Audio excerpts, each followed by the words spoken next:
കേരളത്തിലെ ഓരോ കോൺഗ്രസ് അനുഭാവിയും അതുപോലെ തന്നെ പിണറായി വിജയനെ താഴെ ഇറക്കാൻ വേണ്ടിയിട്ട് പിണറായി വിജയന് ഇഷ്ടമില്ലാത്ത കമ്മ്യൂണിസത്തെ ഇഷ്ടമുള്ള ആളുകളൊക്കെ കേൾക്കാൻ ആഗ്രഹിച്ച ഒരു വാർത്തയാണ് ഇപ്പോൾ വന്നുകൊണ്ടിരിക്കുന്നത്. നമുക്ക് ആ വാർത്തയിലേക്ക് പോകാം. എം.ആർ. അജിത് കുമാറിനെ സർവീസിൽ നിന്ന് അന്വേഷണ വിധേയമായി സസ്പെൻഡ് ചെയ്യാനാണ് ഇപ്പോൾ ആഭ്യന്തര വകുപ്പിന്റെ തീരുമാനം.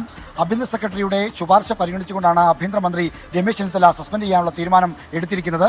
ആലപ്പുഴയിൽ നവകേരള ബസ്സിന് നേരെ കരിങ്കൊടി കാണിച്ച KSU യൂത്ത് കോൺഗ്രസ് പ്രവർത്തകരെ തല്ലിച്ചതച്ച കേസ്, ആ കേസ് ഒതുക്കാൻ ശ്രമിച്ചു എന്ന പ്രത്യേക അന്വേഷണ സംഘത്തിന്റെ റിപ്പോർട്ടിന്റെ കൂടി അടിസ്ഥാനത്തിലാണ് എം.ആർ. അജിത് കുമാറിനെ സസ്പെൻഡ് ചെയ്യാനുള്ള തീരുമാനമെടുത്തത്. എം.ആർ. അജിത് കുമാർ നിലവിൽ ബെവ്കോയുടെ ചെയർമാൻ ആൻഡ് മാനേജിംഗ് ഡയറക്ടർ തസ്തികയിലായിരുന്നു. അദ്ദേഹത്തിന് ക്രമസമാധാന ചുമതല ഉണ്ടായിരുന്ന കാലത്താണ് ഈ നവകേരള ബസ്സിന് നേരെയുള്ള കരിങ്കൊടി കാണിക്കൽ ഉണ്ടായത്. അന്ന് KSU നേതാക്കളായിരുന്ന A.D. തോമസിനെയും അജയ് ജുവൽ കുര്യാക്കോസിനെയും തലയ്ക്കടിച്ച് പരിക്കേൽപ്പിച്ചത് അന്നത്തെ മുഖ്യമന്ത്രി പിണറായി വിജയന്റെ ഗൺമാൻ അനിൽകുമാറും മറ്റു സുരക്ഷാ ഉദ്യോഗസ്ഥരുമായിരുന്നു. ആ കേസ് അതിൽ ക്രൂരമായ മർദ്ദനം നടന്നു തെളിയിക്കുന്ന ദൃശ്യങ്ങൾ അടക്കമുണ്ടായിട്ടും ഈ ഗൺമാൻ അടക്കമുള്ളവരെ സംരക്ഷിക്കുന്ന തരത്തിലുള്ള ഒരു ഇടപെടലാണെന്ന് പോലീസ്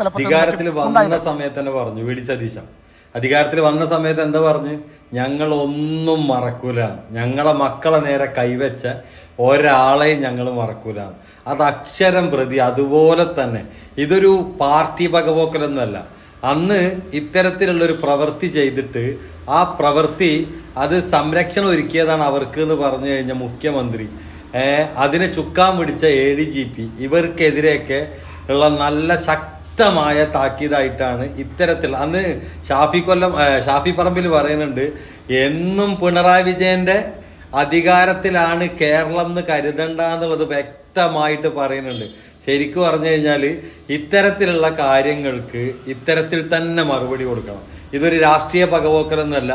തെറ്റ് ചെയ്തവൻ വെള്ളം കുടിക്കണം, അതിലൊരു സംശയമാണ്. അതേത് പാർട്ടിക്കാരനാണെങ്കിലും.